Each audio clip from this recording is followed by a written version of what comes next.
નમસ્કાર મિત્રો, કેમ છો? આશા રાખું છું કે તમે બધા સહકુશળ હશો. હું પણ સહકુશળ છું. આજે 28 ફેબ્રુઆરી 2026નું કરંટ અફેર લઈને તમારા માટે હાજર થઈ ગયો છું.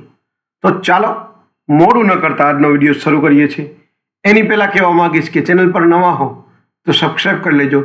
વિડીયો જો પસંદ આવે તો એક લાઈક કરી દેજો અને ભાઈબંધ દોસ્તાર ફેમિલી મેમ્બર સાથે આ વિડીયો શેર જરૂર કરજો, જે પણ ગવર્મેન્ટ એક્ઝામની તૈયારી કરતા હોય. તો ચાલો મોડું ન કરતા આજનો વિડીયો શરૂ કરીએ છીએ. 28 ફેબ્રુઆરી 2026 કરંટ અફેરનો પહેલો પ્રશ્ન. યુપીઆઈની શરૂઆત કયા દેશમાં થઈ?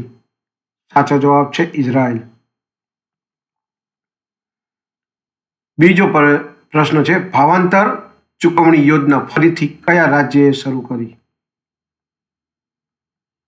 સાચો જવાબ છે મધ્યપ્રદેશ. ત્રીજો પ્રશ્ન છે, હોમ સ્ટે સ્કીમ 2026 કયા ભારતીય રાજ્યએ શરૂ કરી? સાચો જવાબ છે રાજસ્થાન. ચોથો પ્રશ્ન છે, ઓપરેશન ક્રેકડાઉન કયા રાજ્યની પોલીસે શરૂ કર્યું? સાચો જવાબ છે તેલંગાણા. પાંચમો પ્રશ્ન છે, ઓપરેશન ગજ લીલ હક સીમા પાર સૈન્ય અભિયાન કયા દેશે શરૂ કર્યું? સાચો જવાબ છે પાકિસ્તાન.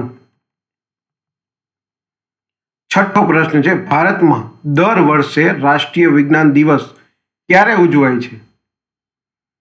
સાચો જવાબ છે 28 ફેબ્રુઆરી.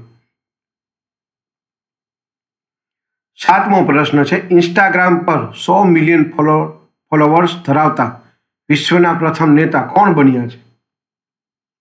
સાચો જવાબ છે પ્રધાનમંત્રી નરેન્દ્ર મોદી.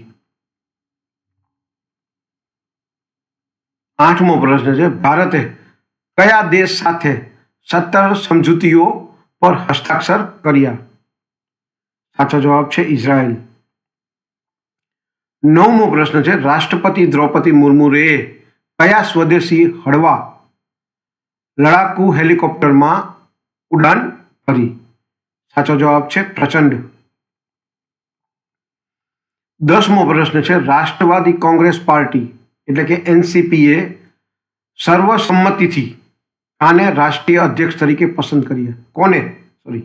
કોને રાષ્ટ્રીય અધ્યક્ષ તરીકે પસંદ કર્યા? સાચો જવાબ છે સુનેત્રા પવારને. તો આ હતા 28 ફેબ્રુઆરી 2026ના 10 કરંટ અફેર અને તેના જવાબો. આવા વિડીયો જો તમને ગમતા હોય તો વિડીયોને લાઈક કરી રાખજો. ચેનલ પર હોય તો સબસ્ક્રાઈબ કરીને રાખજો, કારણ કે જ્યારે પણ અમે વિડીયો અપલોડ કરશું ત્યારે સૌથી પહેલી નોટિફિકેશન તમને મળશે. પણ ક્યારે? જ્યારે ચેનલને સબસ્ક્રાઈબ કરીને રાખેલી હશે ત્યારે. અને ભાઈબંધ દોસ્તાર સાથે જે પણ ગવર્મેન્ટ એક્ઝામની તૈયારી કરતા હોય એને આ વિડીયો શેર કરવાનું ન ભૂલતા. અને જો ગમે તો કોમેન્ટ સેક્શન નીચે હાઇપનું બટન હશે, હાઇપ કરવાનું ન ભૂલતા. તો આજ માટે આટલું જ. જય હિન્દ, વંદે માતરમ દોસ્તો.